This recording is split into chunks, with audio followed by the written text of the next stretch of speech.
His Divine Grace, A.C. Bhaktivedanta Swami Srila Prabhupada Ki, ISKCON's founder Acharya Srila Prabhupada Ki, Anatkoti Vaishnava Vrinda Ki, Namacharya Srila Haridas Thakur Ki, Prem Segahas Krishna Chaitanya Prabhu Nityananda Shri Advaita Gadadha Shivasati Gaura Bhakta Vrinda Ki, Shri Radha Krishna Gopinath Shamkund Radhakund Giri Govardhan Ki, Shri Vrindavan Dham Ki, Shri Mayapur Dham Ki, Shri Jagannath Puri Dham Ki, Shri Radha Radhanath Ki, Shri Giri Govardhan Ki, Shri Chaitanya Mahaprabhu Ki, Shri Krishna Janmastami Mahotsava Ki, Srila Prabhupada's Vyasa Puja Ki, Grantaraj Srimad Bhagavatam Ki, Gopremanande, all glories to the Somo devotees, all glories to the Somo devotees, all glories to the Somo devotees, all glories to Sri Guru and Sri Gauranga, all glories to Srila Prabhupada. The Lotus feet, our spiritual master. Bow down to his lotus feet with great awe and reverence. By his grace, the ocean of material suffering, and obtain the mercy of Krishna. And he wishes that the conscience is purified by the words emanating from his lotus mouth. Attention to his lotus feet is the perfection that fulfills all desires. Eyes and fills my heart with transcendental knowledge. He is by one birth after birth, from whom ecstatic pain emanates, by whom ignorance is destroyed. Vedic scriptures sing of his character. Srimas is the ocean of mercy, friend of the poor and Lord and master of the devotees. Master of these reversal and trust, give us the shade of your lotus feet. Your famous spirit all over the three worlds. Take charge with your lotus feet. Srila Prabhupada Ki. Jai! Well, thank you for that. That was wonderful. A pair of cartels. Could someone loan me?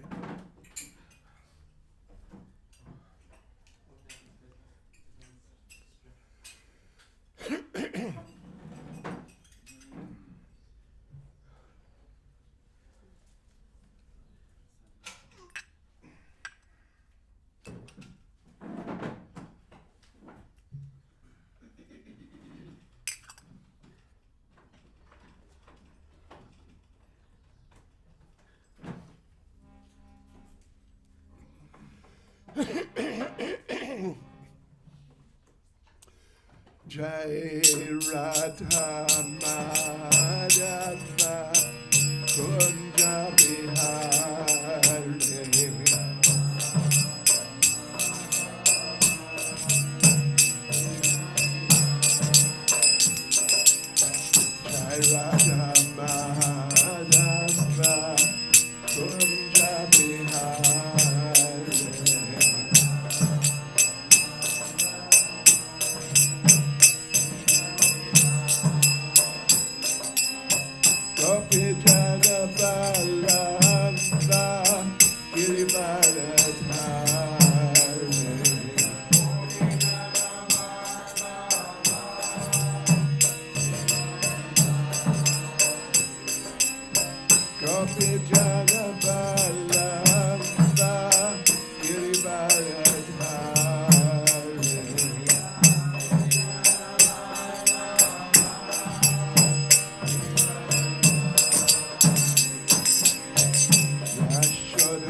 Yashodananda Raja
Jamsbad Parliament was a Parvrajak Charis, Tadasasi Samatas Divine Grace, A.C. Bhaktivedanta Swami Srila Prabhupada Ki, ISKCON's founder Acharya Srila Prabhupada Ki, Grantaraj Srimad Bhagavatam Ki, Shishi Radha Radhanath Ki, Sri Giri Govardhan Ki, Sri Chaitanya Mahaprabhu Ki, Sankirtan Yagya Ki, Gopremanande.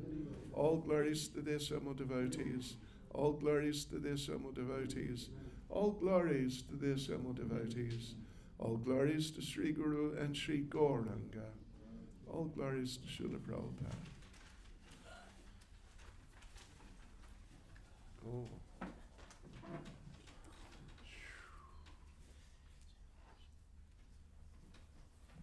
Thank you.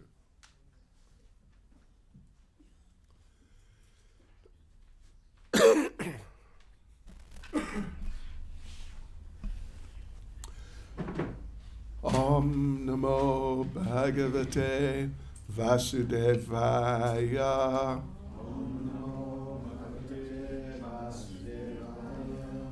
Om Namo Bhagavate Vasudevaya.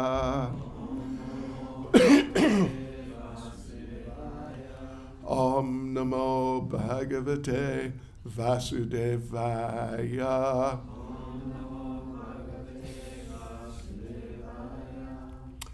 This morning we're reading from Srimad Bhagavatam, Canto 4, Chapter 12. Dhruva Maharaj goes back to Godhead, verse 36. If you have access, anyway, we'll do it responsively. Yad Brajamanam Swa Ruchaiva Sarvato Lokas Trayo Hi Anu Vibrajanta Ete Yan Navrajan Jantusho Ye Nanugraha Vrajanti Badrani Charanti Ye Nisham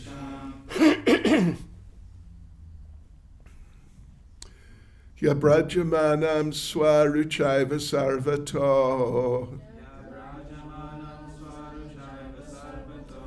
Lokastrayo Hyano Vibrajanta Ete Yanavrajan Jantushu Ye Nanugraha Vrajanti Badrani Charanti Ye Nisham Yad Brajamanam Swaruchaiva Sarvato Lokastrayo Hyano Vibrajanta Ete Yanavrajan Jantushu Ye Nanugraha Vrajanti Badrani Charanti Ye Nisham Yad Brajamanam Swaruchaiva Sarvato Lokastrayo Hyano Vibrajanta Ete Yanavrajan Jantushu Ye Nanugraha Vrajanti Badrani Charanti Ye Nisham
Mataji's.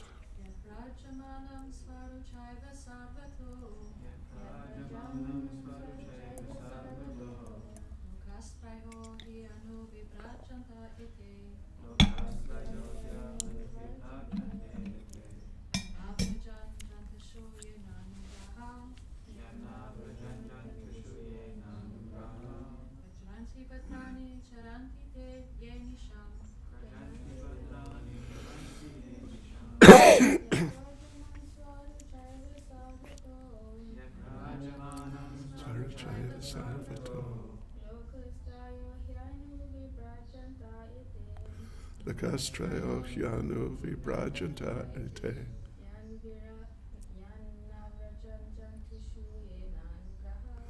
Enavrajan jantushu yena nugraha. Rajanti Bhadrani Charanti Enisham. Yat, which planet? Brajamanam, illuminating. Swarucha, by self-effulgence. Eva, only. Sarvata, everywhere. Loka, planetary systems. Traya, three. He, certainly. Anu, thereupon. Vibrajante, give off light. Ete, these. Yat, which planet? Na, not. Avrajan, have reached. Jantusho, to living entities. Yea, those who. Ananugraha, not merciful. Vrajanti, reach. Bhadrani, welfare activities. Charanti, engage in. Yea, those who. Anisham, constantly. Translation. The self-effulgent Vaikuntha planets, by whose illumination alone all the illuminating planets within this material world give off reflected light, cannot be reached by those who are not merciful to other living entities. Only persons who constantly engage in welfare activities for other living entities can reach the Vaikuntha planets. Purport by Srila Prabhupada. Here is a description of two aspects of the Vaikuntha planets. The first is that in the Vaikuntha sky there's no need of the sun and moon. This is confirmed by the Upanishads as well as Bhagavad Gita. Na tad basayate suryo, na shashanko na pavaka. Bhagavad Gita 15:6. In the spiritual world, the Vaikuntha lokas are themselves illuminated. There is therefore no need of sun, moon, or electric light. It is, in fact, the illumination of the Vaikuntha lokas which is reflected in the material sky. Only by this reflection are the suns in the material universes illuminated. After the illumination of the sun, all the stars and moons are illuminated. In other words, all the luminaries in the material sky borrow illumination from Vaikuntha Loka. From this material world, however, people can be transferred to the Vaikuntha Loka if they incessantly engage in welfare activities for all other living entities. Such incessant welfare activities can really be performed only in Krishna consciousness. There is no philanthropic work within this material world but Krishna consciousness that can engage a person 24 hours a day. A Krishna conscious being is always engaged in planning how to take all of suffering humanity back home, back to Godhead. Even if one is not successful in reclaiming all the fallen souls back to Godhead, still, because he's Krishna conscious, his path to Vaikuntha Loka is open. He personally becomes qualified to enter the Vaikuntha Lokas, and if anyone follows such a devotee, he also enters into Vaikuntha Loka. Others who engage in envious activities are known as karmis. Karmis are envious of one another. Simply for sense gratification, they kill thousands of innocent animals. Jnanis are not as sinful as karmis, but they do not try to reclaim others back to Godhead. They perform austerities for their own liberation. Yogis are also engaged in self-aggrandizement by trying to attain mystic powers. But devotees, Vaishnavas, who are servants of the Lord, come forward in the actual field of work in Krishna consciousness to reclaim fallen souls. Only Krishna conscious persons are eligible to enter into the spiritual world. That is clearly stated in this verse and is confirmed in Bhagavad Gita, wherein the Lord says that there is no one dearer to him than those who preach the gospel of Bhagavad Gita to the world.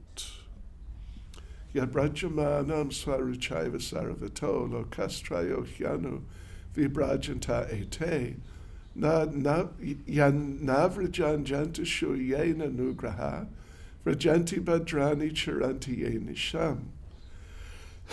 The self-effulgent Vaikuntha planets, by whose illumination alone all the illuminating planets within this material world give off reflected light, cannot be reached by those who are not merciful to other living entities. Only persons who are constantly engaged in welfare activities for other living entities can reach the Vaikuntha planets. Nama Om Vishnupadaya Krishna Prestaya Bhutale Shrimati Bhaktivedanta Swaminiti Namane Namaste Saraswati Deve Gauravani Pracharne Nirvishesha Shunyavadi Paschachyadesh Tarne Sri Krishna Chaitanya Prabhu Nityananda Sri Advaita Gadadha Shivasadi Gaura Bhaktivinoda Hare Krishna Krishna Krishna Hare Hare Hare Rama, Rama Rama, Hare Hare. Vanchkalpatrubhyas Chakripas Sindhubhya Evacha Paditanam Pavanebhyo Vaishnavebhyo Namo Namaha. Srila Prabhupada Ki Jai. And welcome everyone here. This is very interesting. This is really very interesting and very important indeed. First point which is made is that any illumination that you see anywhere, particularly means the material world, is actually just a reflection of the natural illumination which is there in the spiritual world. And that includes the sun. Yes. That's really a very interesting point. Just like Srila Prabhupada elsewhere, there's not so many places, but there's a few places Prabhupada talks about the sky here in the material world. Sky is blue, of course. And Srila Prabhupada explains that Krishna is blue, of course. So the effulgence of Krishna's blue body is blue. So in other words, the Brahma Jyoti as such is blue. And the sky which we see is the Brahma Jyoti covered by matter. And out the sky we see is blue. So Prabhupada makes this point that it's a type of reflection or like that of the Brahma Jyoti, but of Krishna, and the effulgence of Krishna's body. It's really very amazing and wonderful. And now in this case, of course, the sun, probably we've seen video, some attempted video of the sun, and it's blazing and in flames and everything. But it's just been passed down from Vaikuntha to it. Yes, that's all. It's just the illumination of Vaikuntha, which has in some special way become sort of attached to that particular body in the sky, the sun, planet. That's interesting, isn't it? Vaikuntha is so powerful. The sun is extremely powerful. Here we are, however many millions of miles or kilometers away from it, but it still makes things really hot sometimes, extremely hot, even from such a distance. It may become intolerably hot. People die even at millions of miles away from it. But the powers come from Vaikuntha. Of course, in Vaikuntha, in the spiritual world, there are unlimited Vaikuntha planets. It's not just 1 or 2 or 10 or 100 or 1,000 or 1,000,000. There's actually an unlimited number of Vaikuntha planets. And Srila Prabhupada, at the beginning of the purport, quoted Bhagavad Gita chapter 15, verse 6. And it's a fairly well-known verse. Na tad basayate suryo, na shashanko na pavaka. That in the spiritual world, there's no need for sun or moon or electricity. There's no need for any source of light or source of energy, because everything there is simply just full of energy and potency. And it's way, way beyond our ability to comprehend very clearly at all. And that, just like with the sun, the sky, that very interesting feature of the blue sky is just coming from Krishna. That's all, directly coming from Krishna in person. And the sun, and whatever illumination there is just coming from Vaikuntha. Just like trees, we burn wood sometimes. You got to light the wood, but once the wood gets lit, then the flames come and come. Where's it come from? It's come from the sun. Because the trees are exposed to the sun for years, and the potency of the sun becomes absorbed by the trees. So when they're ignited in the right way, it just draws out that potency of fire which has come from the sun. But that's come from Vaikuntha. It's amazing. It's incredible. And it just shows the potency of the Supreme Personality of Godhead.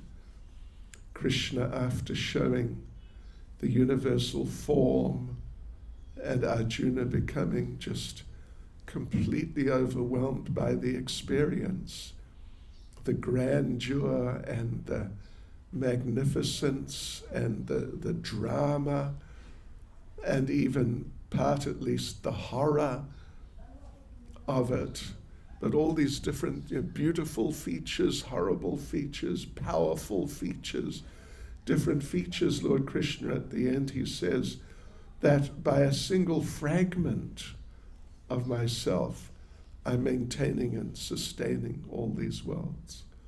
Just a single fragment. It's not like he's got to get his whole power together and then he can manifest some impressive things. It's just a tiny fragment. And in fact, we'd understand it means that it's a fragment, like you get fragments a quarter, an eighth, a 16th or 100th or 1,000th. But this fragment of the Lord's potency, which is empowering all these things in the universal form, you can't actually give it a fraction, put a fraction to it or a percentage or something like that, 0.0001 of Krishna's potency. It's too small to be calculated. Just like when Ravana, on the last day of the battle at Lanka, came out on his own, the only one left on his side. And he came out, and all the monkeys and bears who had been killed, they'd all been brought back to life. So Ravana came out, there's this vast collection of living beings. And the figure which is given, that the number of warriors there of Lord Ram's it's called 1 Koti Mahaoga, which means 1 followed by 64 zeros.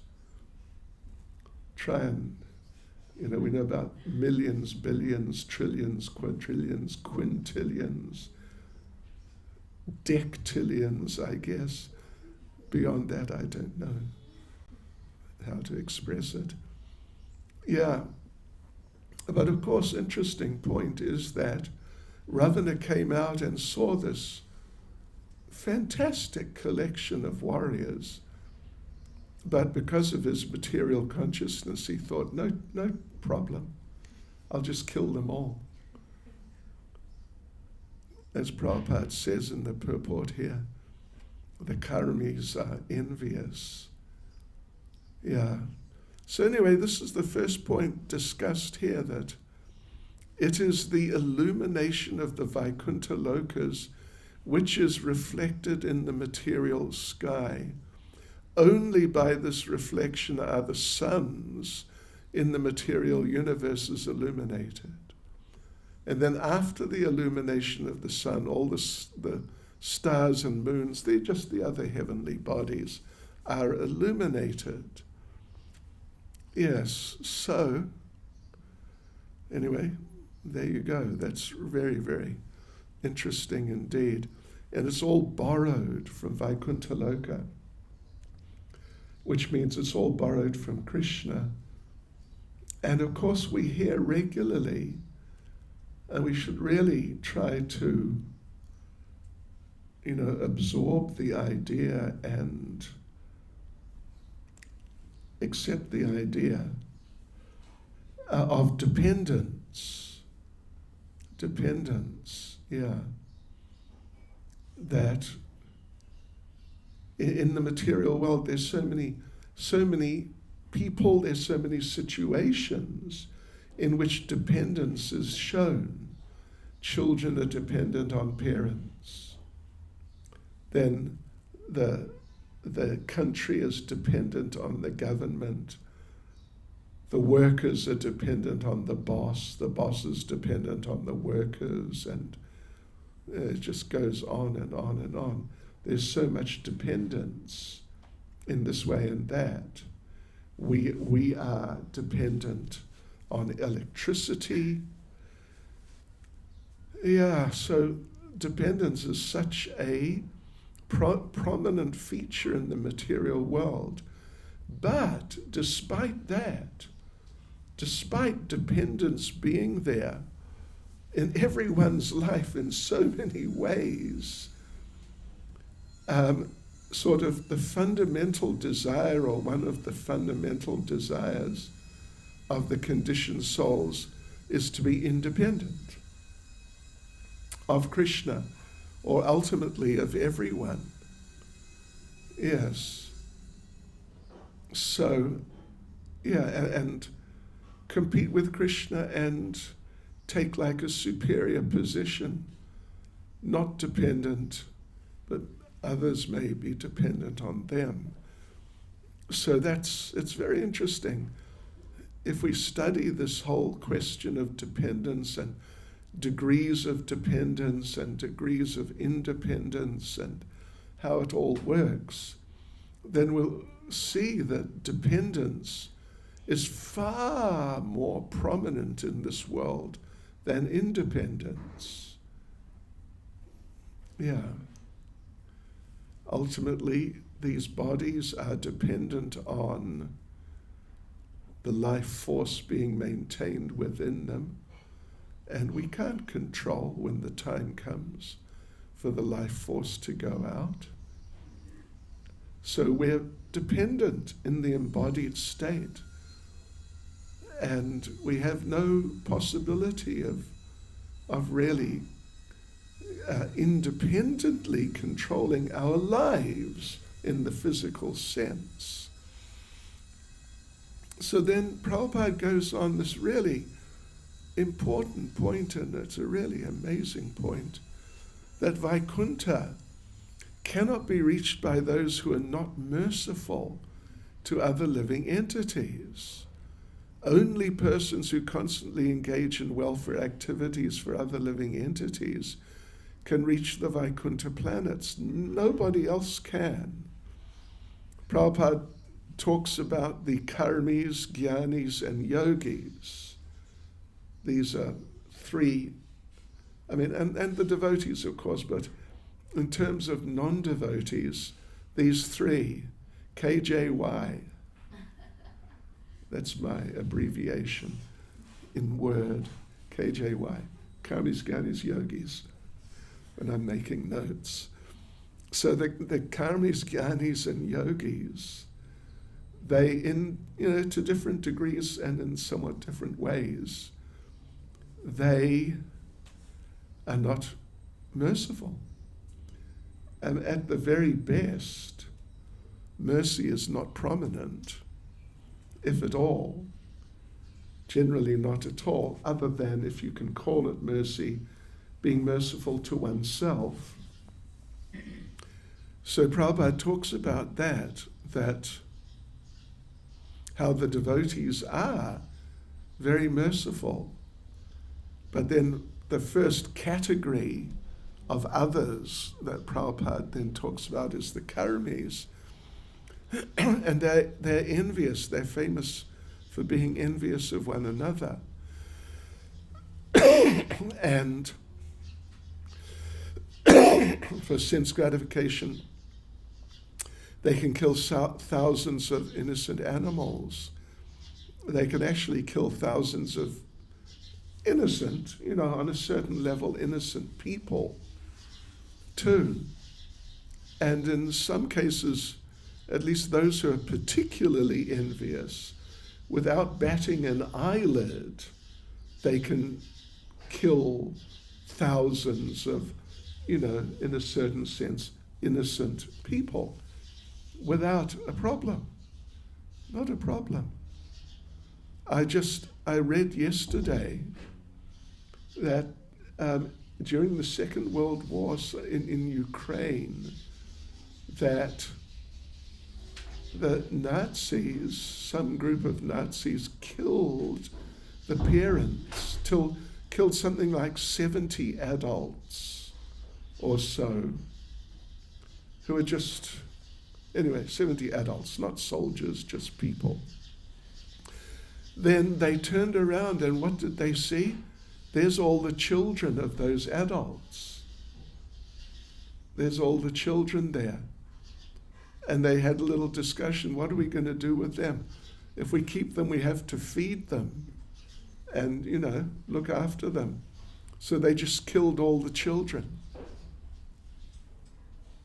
And the enviousness, it's really, really amazing. Well, it's really amazing. So the thing is, this is the thing, that when we fall into material existence, the fundamental idea is that I'm envious of Krishna, I don't want to accept Krishna, I reject Krishna, and rather I want to have a position like that, and I want to be the one who enjoys and who's prominent and like that. Look after number one, as they say. And so that really, that's there within the heart of every conditioned soul. Just like, if you remember, a very famous pastime of Srila Prabhupada's, he made his first visit, or made a visit, to Dai Nippon. They're a Japanese book printing company. And they showed him, one sales executive showed him around and like that. And then the sales executive took Prabhupada to meet with the owners, the directors and the big people. He's just a young man, the salesman. So they sat down, they talked, and apparently in Japan it's a custom. Everyone must have a business card with your name and your position and contact details like that for when you're interacting with other business people. So all of these directors and important people, they all had business cards. They all put them down one after the other in front of Prabhupada, and the young sales executive put his somewhere in the pile. It's just somewhere in the pile. And the others, the seniors, went out, and it's just Prabhupada, and I guess it must be his assistant, and the young sales executive. And Prabhupada asked the sales executive, so what is your ambition? What is your goal? And the young man lifted up the cards, pulled his out from wherever it was in the middle of the whole pile, and put it on top. That's his goal. And that's the position in life. Although it may not be, because the modes fluctuate and people, their thinking, changes from time to time, depending on circumstances. But when you really get down to the root of it, what really makes people tick deep within themselves, on the deepest level, is that they want to be the enjoyers. They want to be the main ones. And, in a sense, you can see it. You see with little children and their parents. The little children fight with the parents to get what they want. And, the parents are so much older, so much more competent, understand so much clearer what is right and wrong and what the child needs and doesn't need. But the child feels, I want this, and the parents must get it. So trying to become the enjoyer of the parents and become the controller. Or sometimes you see, it's sort of the same point or similar. Some big dog comes into the territory of a little dog, and the little dog barks at the big dog like, you better get out of here because I'm here. If you don't watch out, I'll sort you out. Yeah. So yes, when you look deep into the conditioned consciousness, even though on certain levels, some people are nicer, some are not so nice, and like that, some people are generous, some people are not generous, but whatever the superficial appearance on the surface at that time, or even just in a particular lifetime, underneath it is this mentality that I should be number one, I should be the controller, the enjoyer, the most important, and so on like that. Yes, so, in other words, it's extreme selfishness, extreme self-centeredness, and selfishness, yes, to the exclusion of anybody else, really. Particularly if there's a conflict, then they stick with themselves. So for a person like that to actually become merciful in a real sense, truly merciful, it is beyond their capacity, actually. We get these different charities and that type of organization. They're trying in their ways to help people, but they're not doing it selflessly. Those people who are running the place, they're being well paid. And that's why they're doing it. And if they're not being well paid, they're not going to do it. I remember it was probably about 15, 20 years ago, quite some time ago, there was a news report about one German charity, and they found out somehow, and it went to court, that of all the money they collected to help the suffering people of some sort or other, only 1% was going to help the people. 1%. And the rest was going to wages, overheads, vehicles, bonuses, and all of that. So I remember reading about it, and the court case was going on, and the head, he was challenged that, what is this? What is this? You're meant to be a welfare organization. This is ridiculous. And the man said, no, this is normally how these organizations work. Yeah. So in terms of actual mercy,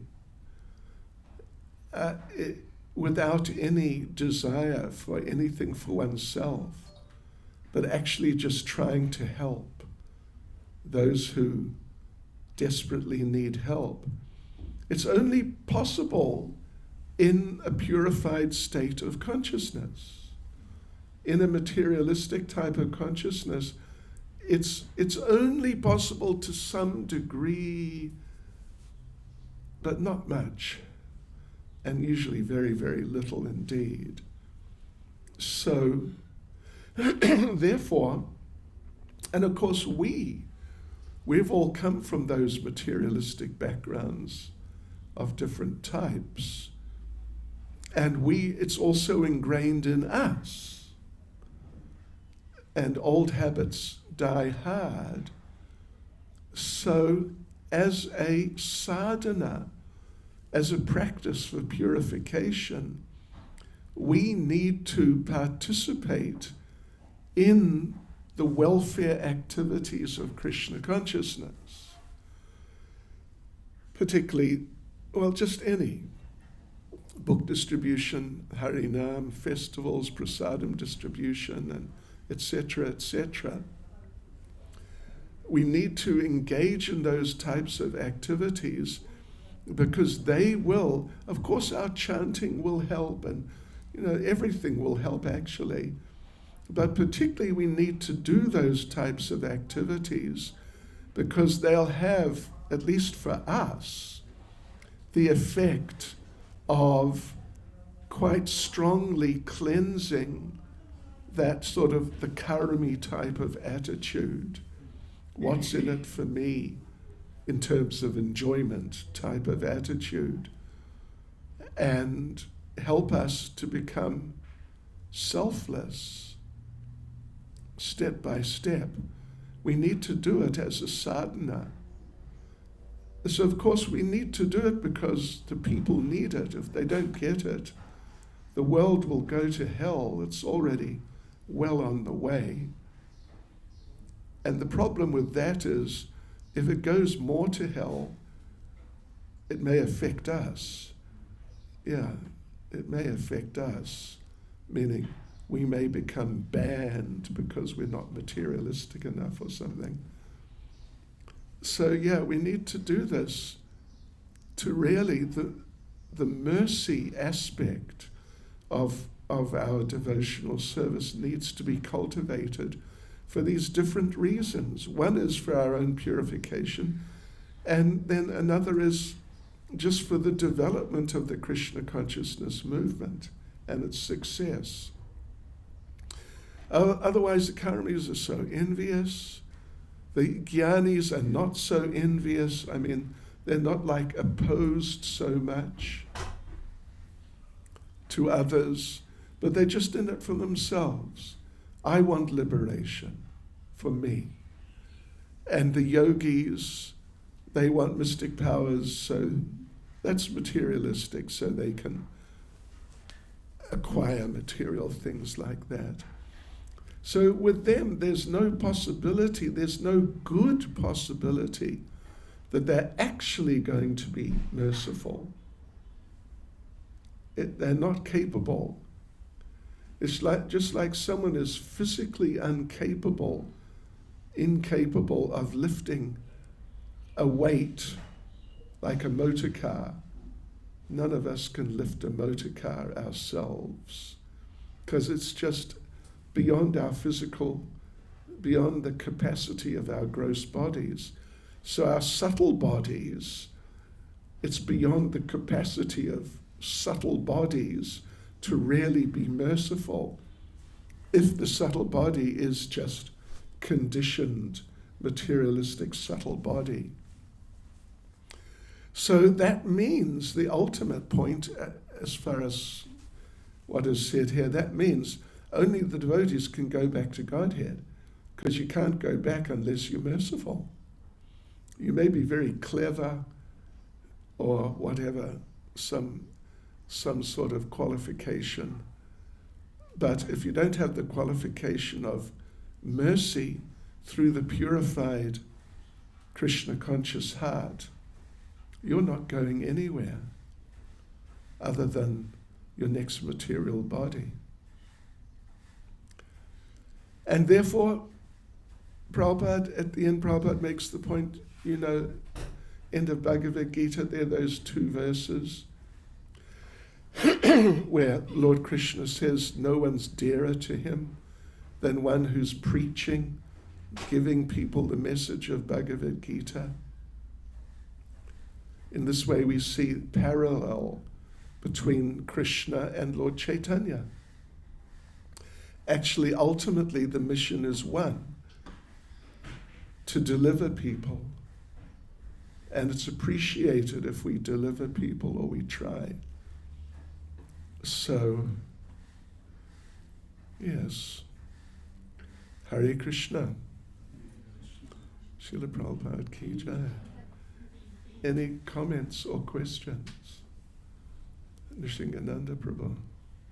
Margin the purport, I appreciate the point where Prabhupada says, and he's talking about being compassionate, as you mentioned, and to extend mercy to all living entities. And Prabhupada says, even if you follow someone that's doing that, right? So in our case, like following Prabhupada, who's that perfection of compassion, or the mercy of Lord Nityananda, and extending himself. Right. So if by following him, then we also have that. Right. Going back. That's, yes, thank you. That's good. That's very important. Because, yeah, if we don't have that person to follow, that's another part of the sort of formula or just the way things work. You need someone like that. Otherwise, you also won't be able to become merciful beyond a certain point at least. Thank you. Srup Damodar Prabhu. I have a question. Clearly, one cannot go to Vaikuntha if one is not merciful, and only devotees are merciful. Made very clear. What does it mean, a devotee is merciful? What does the devotee do? How do they act, so that we can understand that they're merciful? Because sometimes, devotees, they're not preachers, some of them, they're not like, and generally we see mercy means to preach and give Krishna consciousness. But what does it really mean that a devotee is merciful? Well, in essence, in principle, that whatever you're able to do, because you must be able to do something to help the spreading of the Krishna consciousness movement, that great act of mercy, that you should do. So even something like deity worship may not appear, there have been controversies in the past that, what is it? It's nice, but it's not exactly part of the Sankirtan movement. But Prabhupada cleared it up that it is, because people come and see, and in so many cases, even non-devotees, their hearts get touched. So, of course, the more we can go and actually transmit it, like book distribution, speaking to people, the more we can do that, the better. But if someone can't, or just say they're engaged otherwise, but they should try and do their service consciously, with a mood that I'm trying to help the giving, the mercy of giving Krishna consciousness, at least, in a backup sense, or supplying some things which can be given out as acts of mercy, like that. How does that sound? It's very merciful of you. Anyone else, Mother Madri? Any comment? I was thinking of a pastime of when Guru Kripa Prabhu was preaching in China, and he was not successful. He had opened up a center, and it was not successful, so he closed it, and he went back to India, and he met Srila Prabhupada. And Prabhupada asked him, how was the center? And he explained that he was not successful, so he closed it. Prabhupada asked him to go back, open up an office, sit and chant, and the vibration would create auspiciousness in that area. So when I heard that, I was so struck by the mercy of the process of an individual imbibing the holy name and vibrating it, because the vibration is transmitting mercy also. Oh, yes. So an embodiment of mercy. Right, thank you. That's good.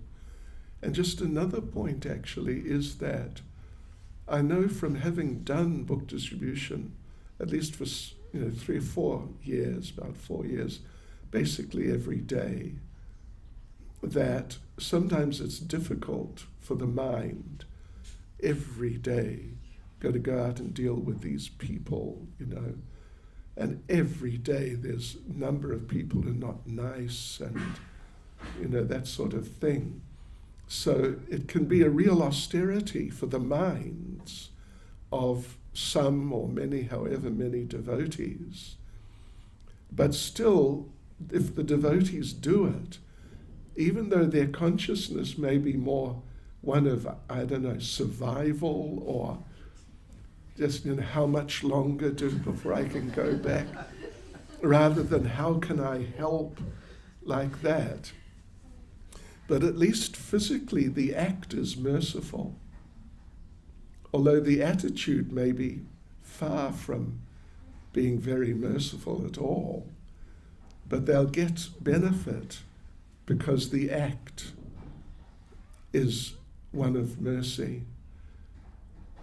And I remember, it was actually a couple of years ago, I read Prabhupada, a devotee asked Prabhupada, what about our attitude when we're doing service?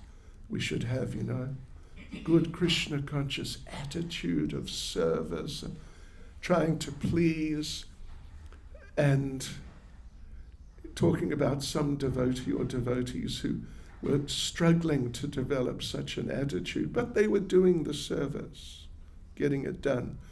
And Prabhupada made the point, the main thing is at least they do it. The attitude, if they can have a good attitude, of course that's good. But at least if they do it, they'll get benefit. Yeah. I mean, it's not an excuse for not having a good attitude, but still it's a fact. As long as one does it, the activity is so purifying. Even people who are not devotees at all and they don't know what they just do something which is related with Krishna consciousness. Whatever their attitude is, they get benefit. Hare Krishna. Hare Krishna. Srila Prabhupada ki jai. Swami ki